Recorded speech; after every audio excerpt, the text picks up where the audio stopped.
Out of the confusion that we have in Lagos is also the political situation. And on Politics with KO, what we try and do is to go beyond the confusion and get something really meaningful.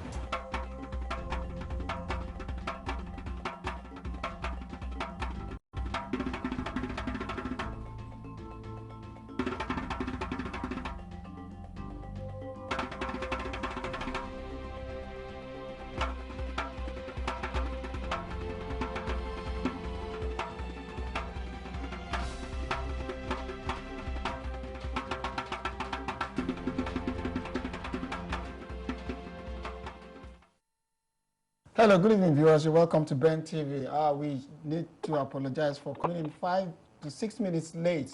We had some technical problem, but it's resolved now.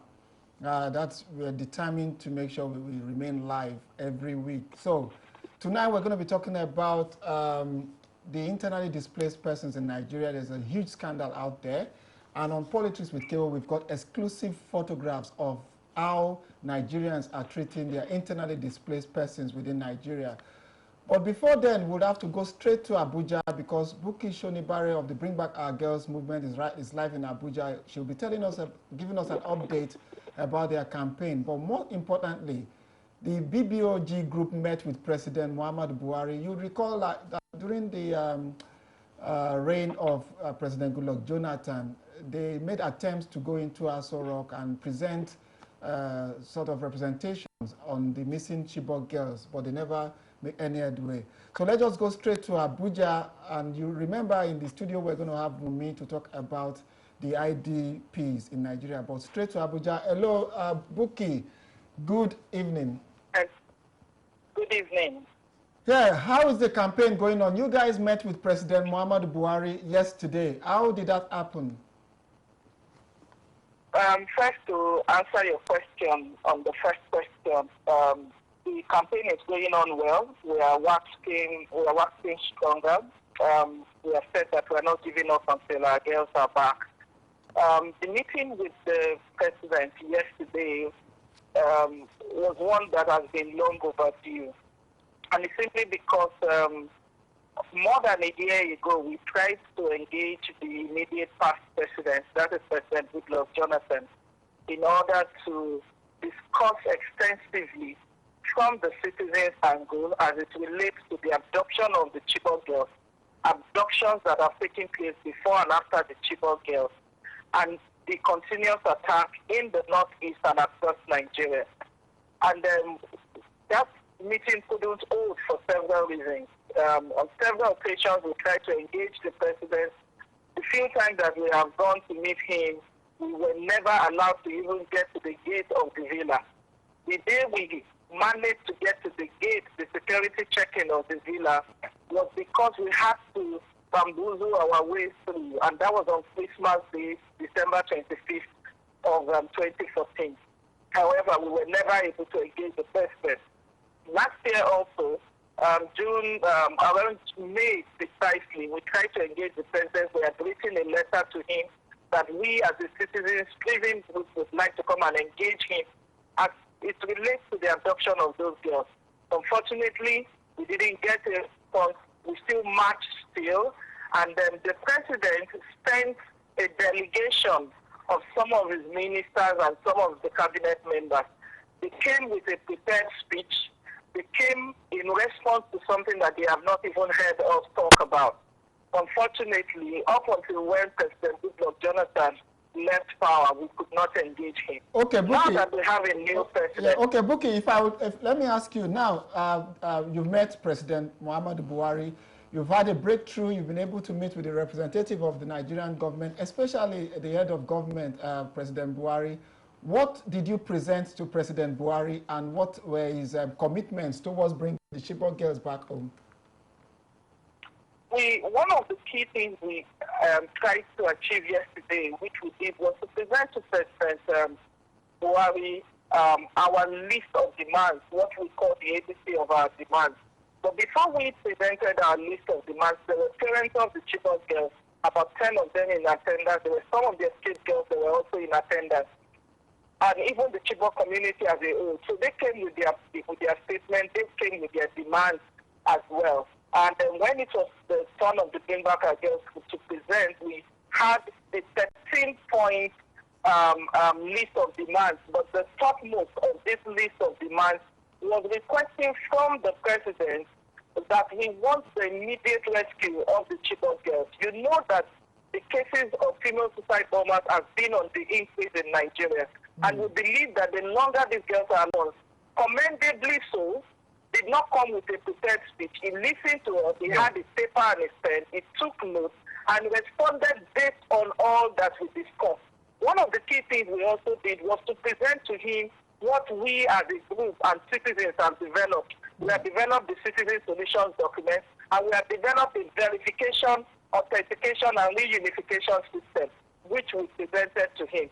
In his response, he assured us that they are doing his best, he's doing his best, and they would ensure that this administration pulls its way to be able to bring back those girls. Okay. He didn't make any concrete promise, but he assured us that they will do their best. Okay, in that meeting, you had all the service chiefs. You had the Chief of Army Staff, the Chief of Naval Staff, Head of the Air Force, and you had the National Security Advisor. So, Buki, what we're seeing is that you were meeting with, the only person that is different is the president. We still have the same people who failed your campaign. I mean, how would you think anything would come out of this when you still have the same elements who failed to do anything in 5 years? I believe strongly that a system flows in the direction of its leadership. If we have a new president who has a different ideology, who has a different mindset, who has a different approach, I believe that with his own style of effective leadership, he would be able to direct these people who were either to bad eggs in the last administration. Now that there is a new administration with a new leadership, he would be able to lead them directly.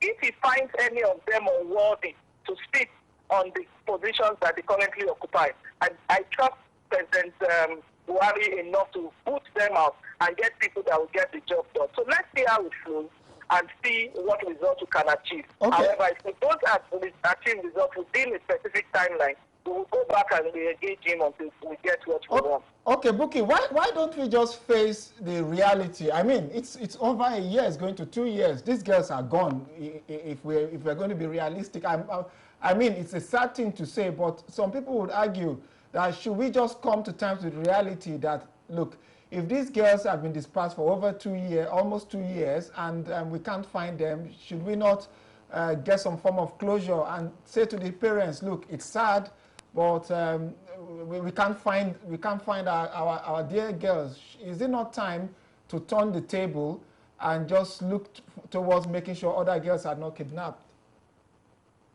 There will never be a time for such. There will never be a time that it will be logical and sensible for us as a state, as a nation state, to get to a point where citizens went missing and we just declare a closure that those girls cannot return. It will be a shame on the nation state if we ever have such kind of declaration.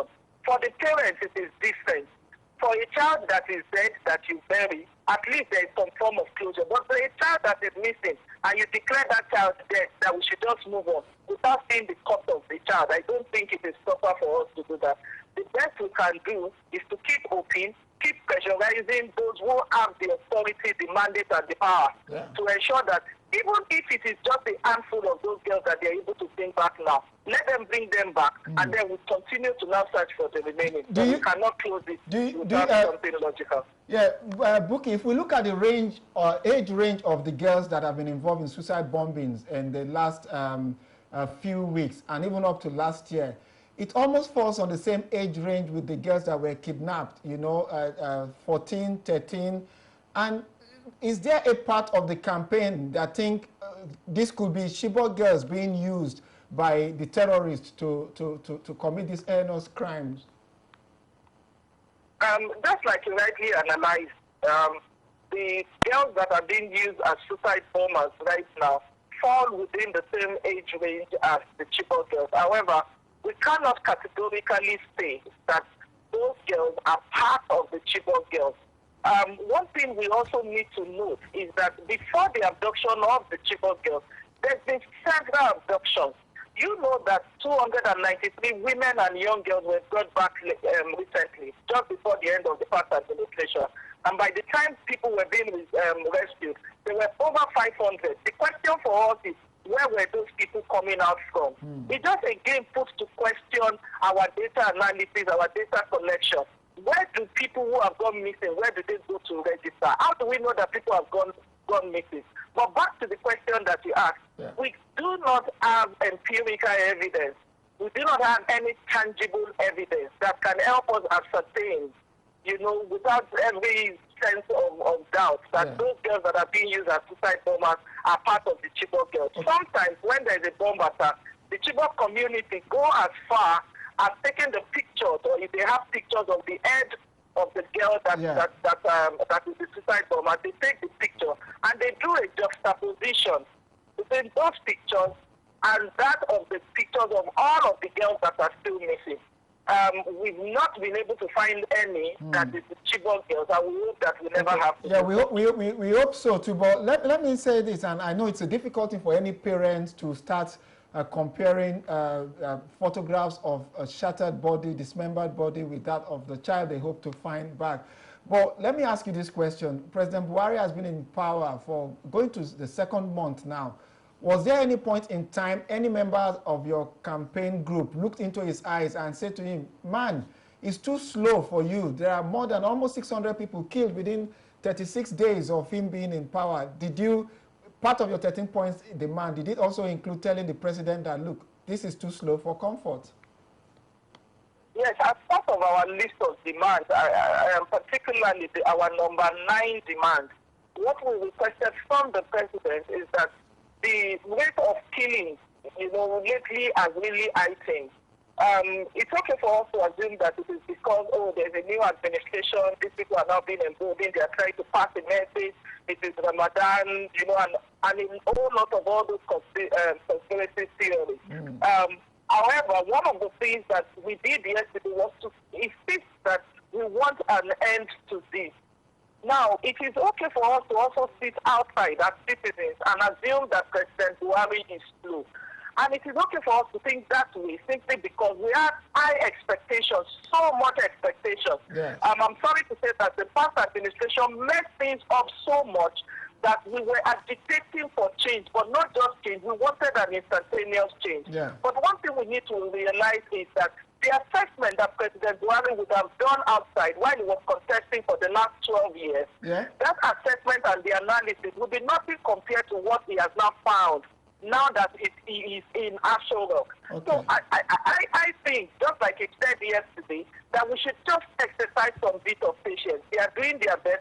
If he has to reveal what they are doing so far, it will be compromising sensitive security details. However, for us as a people, as Nigerians, we must be able to define what specific timeline, at what point we will get to, and we'll say, you know what, you are not performing, and what are the metrics that will help us determine performance or non-performance. Until we determine that, we cannot say the man is slow or is fast. All right, Buki, before I let you go, as a movement, what challenges do you guys face? And specifically for our international audience, what kind of support are you looking for?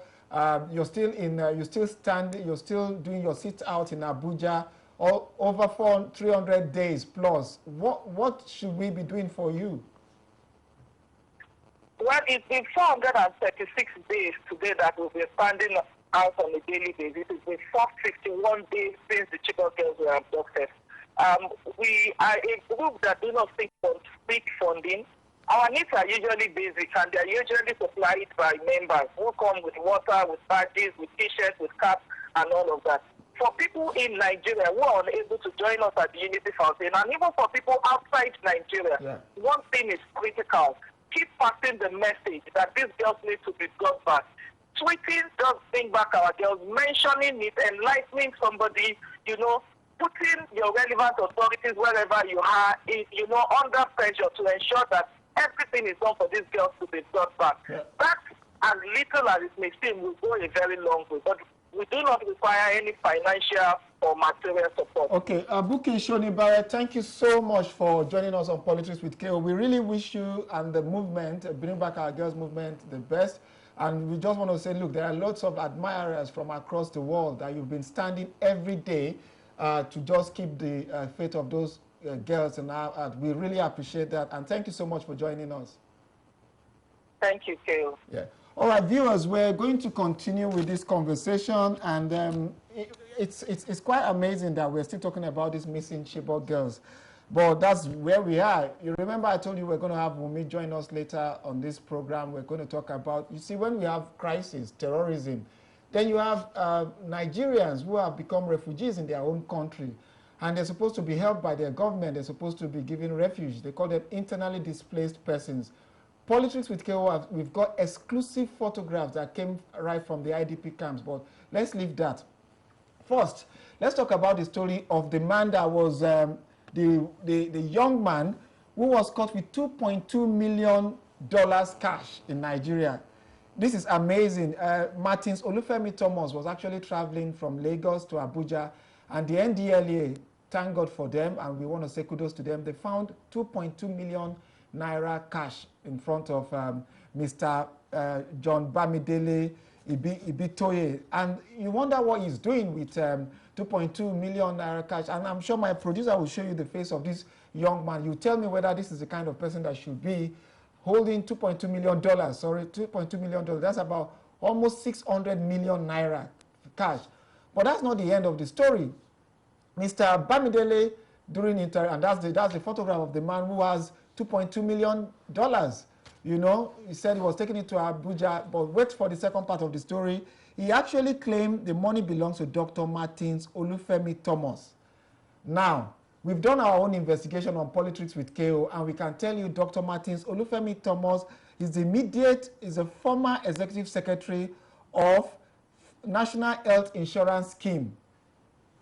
What? A former public servant, National Health Insurance Scheme, is alleged to be the owner of the $2.2 million cash that was caught in what is happening to Nigeria? And, well, let's say this is still innocent. You know, there are gray areas, but we want the EFCC, if they are watching this program, I know they do follow our program. Please, you need to talk to Dr. Olufemi Martins Olufemi Thomas. What is a former public servant doing with $2.2 million if in reality is the owner of that money? Well, we are doing good things in the UK. The Yoruba community, they've decided that they're going to have a program for the Yoruba kids in the UK. They're going to, what they've done is that they're organizing Saturday schools for Yoruba kids in the UK, you know, so that Yoruba kids who are unable to speak Yoruba, they will be able to speak Yoruba. They will teach them how to speak Yoruba. And then on the 18th, Saturday 18th, of this Saturday, which is Saturday 18th July, they're going to be organizing schools every Saturday for young Yoruba people in the UK. So we say good luck to the Afenifere for organizing that. At least they are moving away from politics. They are talking about culture now.